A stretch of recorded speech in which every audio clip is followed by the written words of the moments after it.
এরপরে দেখেন আল্লাহ রাসূল সাল্লাল্লাহু আলাইহি ওয়াসাল্লামের সুন্নতকে তুচ্ছ-তাচ্ছিল্য করা। কোন ব্যক্তি ঈমান ভঙ্গের কারণের মধ্যে একটা কারণ এটা আছে, কোন ব্যক্তি যদি রাসূল সাল্লাল্লাহু আলাইহি ওয়াসাল্লামের সুন্নতকে নিয়ে কেউ যদি ব্যঙ্গ করে, তুচ্ছ-তাচ্ছিল্য করে, তাহলে ওই ব্যক্তির ঈমান থাকবে না। এই জন্য আমি আপনাদেরকে প্রায় সময় আপনাদেরকে সতর্ক করি এই কথাটা, যে অনেক সময় দেখা যায় অনেক ছেলে ফেলে নতুন নামাজ পড়ে, আগে নামাজ পড়তো না, নামাজ পড়ে, মাথায় আগে টুপি দিত না, এখন মাথায় টুপি দেয়। অনেক আছে আগে দাঁড়ি রাখতো না, এখন কি করে দাঁড়ি রেখে দিয়েছে। আমরা অনেক সময় এই দাঁড়ি টুপি তারা নামাজ দিনে আসার বিষয়গুলো নিয়ে আমরা অনেক সময় তৈরি করি, আসেনি এরকম আছে। এই জন্য আমি আপনাদেরকে সতর্ক আক্ষেপ করতেছি, এই জন্য কারণ আল্লাহ না করুক আপনার এই তুচ্ছ-তাচ্ছিল্য, এই টিটকারিগুলো আপনার ঈমান না শেষ করে দেয়, আপনার ঈমান না কি করে দেয়, শেষ করে দেয়। কারণ এগুলো রাসূলের সাথে সম্পৃক্ত বিষয়গুলো। তাহলে আপনি যেটা রাসূলের সাথে সম্পৃক্ত বিষয়, আপনি এগুলো নিয়ে যদি কথা বলেন, তাহলে আপনার ঈমান চলে যাওয়ার সম্ভাবনা আছে। এবারে দেখেন, আর যে ইসলাম চলছে তা যে মুসলিম উৎপাদন করে, তাদের আকীদা হলো এই যে রাসূলুল্লাহকে পাঠানো হয়েছিল মানুষের টাকনোর উপর পায়জামা পরার মতো, মাথায় টুপি দেওয়ার মতো, দাড়ি রাখানোর মতো, দাঁত মাজার মতো, কুলুক নেয়ার মতো, ডান পাশে শোয়ার মতো তুচ্ছ ব্যাপারে শিখাতে। তাহলে প্রথম কথা হলো, দেখেন প্রথম কথা কি বলছে, টাকনোর উপরে পায়জামা পরা, ঠিক না? 2 নম্বর হলো মাথায় কি দেওয়া, টুপি দেওয়া। 3 নম্বর হলো দাড়ি, 3 নম্বর কি দাড়ি। 4 নম্বর হলো দাঁত মাজা, আমরা না সব করি না, এটাই উদ্দেশ্য। এরপরে বলছে কি কুলুক নেওয়া, এরপরে বলছে ডান পাশে কাঁথে শোয়া। আচ্ছা, ডান পাশে কাঁথে শোয়া এটা কি বলেন, এটা কি? এটা সুন্নত, এটা রাসূলের সুন্নত না? তাহলে তারা বলতেছে কি এই তুচ্ছ ব্যাপার শেখাতে। তাহলে এই বিষয়গুলোকে তারা কি করতেছে, তুচ্ছ মনে করতেছে। এরপরে দেখেন, নিয়ে টুপি পাগড়ি মাথায় দিয়ে, কাঁধে চেক রুমাল ফেলে, টাকনোর উপর পাজামা পরে, আর 5 বার মসজিদে দৌড়ে এরা আত্মপ্রসাদ লাভ করেছেন, এই ভেবে যে তারা শুধু উম্মতে মুহাম্মাদী নন, একেবারে নায়েবে নবী। তার মানে আমরা 5 বার মসজিদে আসি নামাজ পড়ার জন্য, তারা এইটাকে নিয়ে তারা কি করছে, এটার উপরে তারা হাত দিয়ে দিচ্ছে, ঠিক না? কারণ হাত দেওয়াটা স্বাভাবিক, কারণ তাদের কাছে তো নামাজটাই তাদের কাছে ফরজ নয়। এরপরে বলতেছেন 3 নম্বর, প্রকৃতপক্ষে দাঁড়ি টুপি পাগড়ির সাথে ইসলামের কোন সম্পর্ক নাই। এবার শুনুন আল্লাহ তাআলা কি বলেন। আল্লাহ বলেন, ওমা আতাকুমুর রাসূলু ফাখুযু ওমা নাহাকুম আনহু ফান্তাহু। আল্লাহ বলেন, আতাকুমুর রাসূলু ফাখুযু, রাসূল যা নিয়ে আসছেন তোমরা কি করো, ধরো। আর ওমা নাহাকুম আনহু ফান্তাহু, রাসূল যা নিষেধ করছেন ওগুলো কি করে দাও। কথা বুঝেন নাই? তাহলে দাড়ি টুপি এগুলো রাসূল নিয়ে আসছেন কিনা আমাদের জন্য? তাহলে দাড়ির ব্যাপারে, দাড়ি রাখা হলো ওয়াজিব। বলেন দাড়ি রাখা কি? যেটা আপনাদের মাঝে প্রচলিত সুন্নত, সুন্নত না দাড়ি, দাড়ি হলো কি, দাড়ি রাখা কি ওয়াজিব। কথা বুঝে আসছেন? এরপরে দেখেন, আপনি এই বিষয়গুলোর ব্যাপারে তার এই পরিমাণ কথা আল্লাহ তাআলা কোরআন মাজিদের মধ্যে বলেন, মান আতাআনি ফাকাদ আতা আল্লাহ, যে ব্যক্তি আমি রাসূলকে, যে ব্যক্তি অনুসরণ করবে সে আল্লাহকে অনুসরণ করবে। কারণ আল্লাহ তাআলা কোরআন মাজিদের মধ্যে বলছেন, কুল ইন কুনতুম তুহিব্বুনাল্লাহ ফাত্তাবিউনি, রাসূল যদি মানুষেরা, আমার বান্দারা যদি আমি আল্লাহকে যদি ভালোবাসতে চায়, তারা যেন আপনি রাসূলকে যেন তারা অনুসরণ করে। ফাত্তাবিউনি, তারা যেন আপনি রাসূলকে যেন তারা কি করে, অনুসরণ করে। আল্লাহ রাসূল হাদিসের মধ্যে একই কথা বলছে, যে ব্যক্তি আমি রাসূলকে অনুসরণ করবে সে কাকে অনুসরণ করবে? আর ওমান আসানি ফাকাদ আসাল্লাহ, যে ব্যক্তি আমাকে অনুসরণ করবে না, আমার দিক থেকে মুখ ফিরিয়ে নেবে, সে আমার দিক থেকে মুখ ফিরিয়ে নেয়, সে আল্লাহর দিক থেকে কি নিছে, মুখ ফিরিয়ে নিছে। এরপরে দেখেন হাদিসের মধ্যে আছে, মা আসফালা মিনাল কা'বাইনি মিনাল ইজারি ফি না। এটা কিসের হাদিস? টাকনুর নিচে প্যান্ট পায়জামা যা কিছু আছে, এরপর আদেশ না নিষেধ।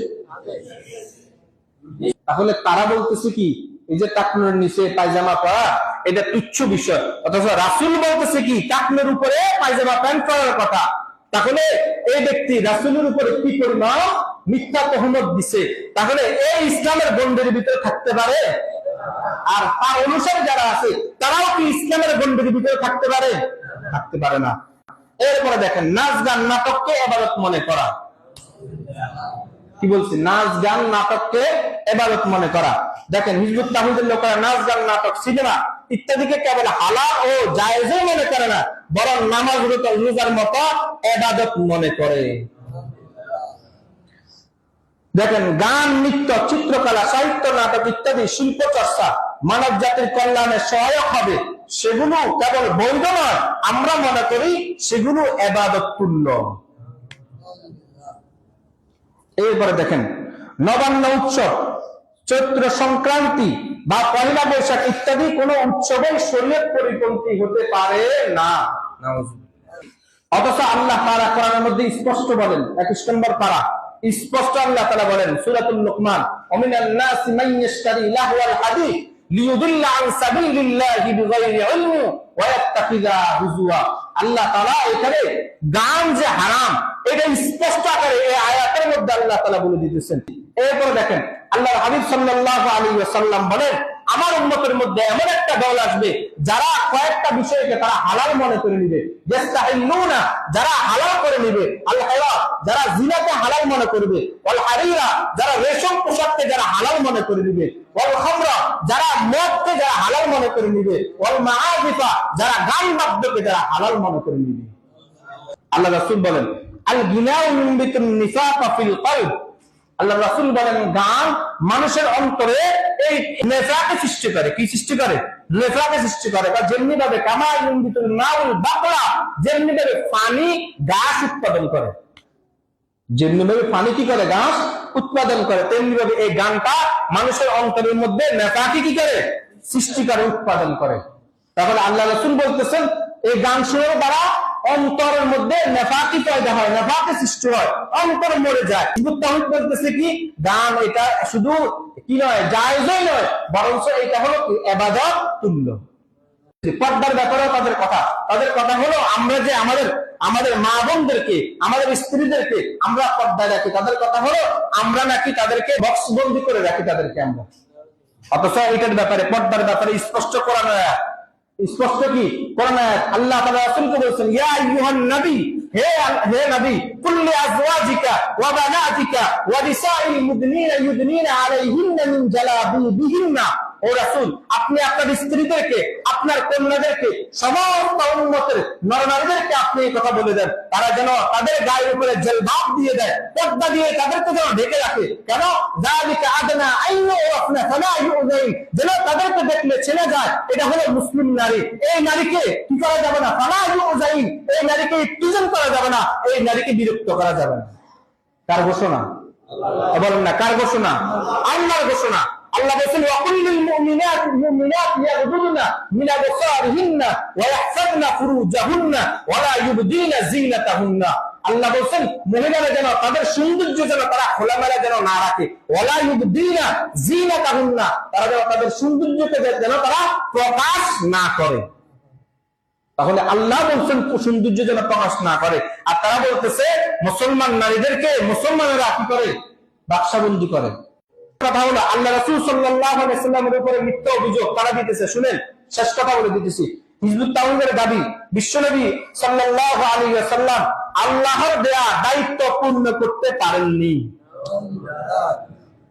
অথচ বিদায় হজের ভাষণে আল্লাহর হাবিব সাল্লাল্লাহু আলাইহি ওয়াসাল্লাম সমস্ত সাহাবায়ে কেরামকে সামনে রেখে আল্লাহ রাসূল বলছেন, আলা হাল বাল্লাতু, হে আমার সাহাবায়ে কেরাম, আমি তোমাদেরকে বলতেছি, আমি কি তোমাদের কাছে এই ইসলাম ধর্মটা আমি তোমাদের কাছে কি পরিপূর্ণ পৌঁছাইতে পারছি কিনা?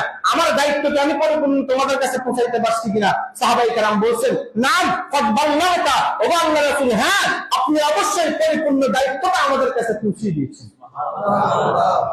এরপরে দেখেন আল্লাহ রাসূল সাল্লাল্লাহু আলাইহি ওয়াসাল্লাম সাহাবাত আঙ্গুল আসমানের দিকে উঠায়া আল্লাহর হাবিব সাল্লাল্লাহু আলাইহি ওয়াসাল্লাম বলেন, আল্লাহুম্মা শাহাদ, আল্লাহুম্মা শাহাদ, আল্লাহুম্মা শাহাদ, ও আল্লাহ আপনি সাক্ষী থাকেন আমার সাহাবায়ে কেরাম সবাই বলেছে যে আমি ইসলামকে তাদের কাছে পরিপূর্ণ পৌঁছাইতে পারছি।